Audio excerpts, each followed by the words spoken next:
आप सभी को प्रेज़ द लॉर्ड। तो आज मैं आपको बताऊंगी यीशु और सामरी स्त्री के बारे में संक्षिप्त में, जिसका वर्णन यूहन्ना 4 का 1 से लेकर 42 तक में आपको बाइबल में मिल जाएगा। और अगर आप लोग मेरे चैनल में नए हैं तो इसे सब्सक्राइब कर दें और बेल आइकन को ज़रूर दबा दें। तब प्रभु यीशु मसीह यहूदियों को छोड़कर फिर गलील को चले और उसको सामरिया से होकर जाना आवश्यक था। इसलिए वह सुखार नामक सामरिया के एक नगर तक आया जो उस भूमि के पास है जिसे याकूब ने उसके पुत्र यूसुफ को दिया था, और याकूब का कुआं भी वही था। अतः यीशु मसीह मार्ग का थका हुआ उस कुएं पर यूं ही बैठ गया।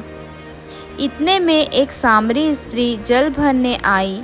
यीशु ने उससे कहा, मुझे पानी पिला, क्योंकि उसके चेले तो नगर में भोजन मोल लेने गए थे। उस सामरी स्त्री ने उससे कहा, तू यहूदी होकर मुझ सामरी स्त्री से पानी क्यों मांगता है?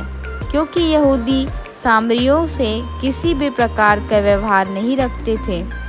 यीशु ने उसे उत्तर दिया, यदि तू परमेश्वर के वरदान को जानती और यह भी जानती कि वह कौन है जो तुझसे कहता है मुझे पानी पिला, तो तू उसे मांगती और वह तुझे जीवन का जल देता। स्त्री ने उससे कहा, हे प्रभु, तेरे पास जल भरने को तो कुछ भी नहीं और कुआं गहरा है, तो फिर जीवन का जल तेरे पास कहाँ से आया? क्या तू हमारे पिता याकूब से बड़ा है, जिसने हमें कुआं दिया और आप ही अपनी संतान और पशुओं समेत इसमें से पिया? यीशु ने उसको उत्तर दिया, जो कोई इस जल में से पिएगा वह फिर प्यासा होगा, परंतु जो कोई उस जल में से पिएगा जो मैं उसे दूंगा वह फिर अनंत काल तक प्यासा न होगा, वरन जो जल मैं उसे दूंगा वह उसमें एक सोता बन जाएगा जो अनंत जीवन के लिए उमड़ता रहेगा। स्त्री ने उससे कहा, हे प्रभु, वह जल मुझे भी दे, ताकि मैं प्यासी न हो और न जल भरने इतनी दूर आऊं। यीशु ने उसे कहा, जा अपने पति को बुला ले आ। स्त्री ने उसे उत्तर दिया, मैं बिना पति की हूँ।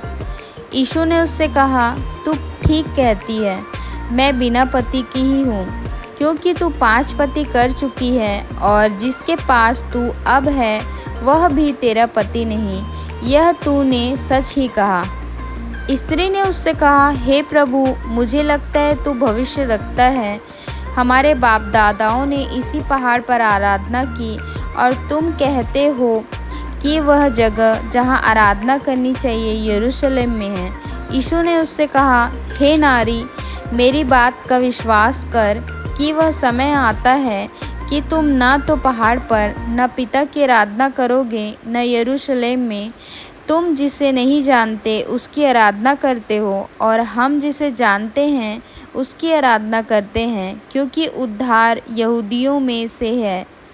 परंतु वह समय आता है, वरन अब भी है, जिसमें सच्चे भक्त पिता की आराधना आत्मा और सच्चाई से करेंगे, क्योंकि पिता ने अपने लिए ऐसे ही आराधकों को ढूंढा है। परमेश्वर आत्मा और अवश्य है कि उसकी आराधना करने वाले आत्मा और सच्चाई से करें। स्त्री ने उससे कहा, मैं जानती हूँ कि मसीह जो ख्रिस्त कहलाता है आने वाला है। जब वह आएगा तो हमें सब बातें बता देगा। यीशु ने उससे कहा, मैं जो तुझसे बोल रहा हूँ वही हूँ। इतने में उसके चेले आ गए और अचंभा करने लगे कि वह स्त्री से बातें कर रहा है। तो भी किसी ने न पूछा, तू क्या चाहता है या किस लिए उससे बातें करता है। तब सामरी स्त्री अपना घड़ा छोड़कर नगर में चली गई और लोगों से कहने लगी, आओ एक मनुष्य को देखो जिसने सब कुछ जो मैंने किया मुझे बता दिया। कहीं यही तो मसीह नहीं? अतः वे नगर से निकलकर उसके पास आने लगे। इस बीच उसके चेले ने यीशु से यह विनती की, हे रब्बी, कुछ खा ले।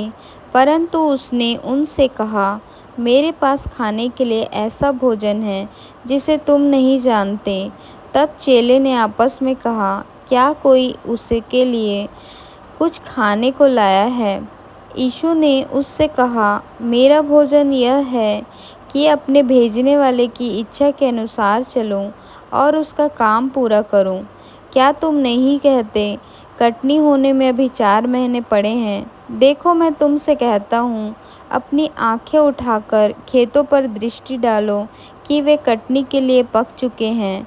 काटने वाला मजदूर पाता और अनंत जीवन के लिए फल बटोरता है, ताकि बोने वाला और काटने वाला दोनों मिलकर आनंद करें।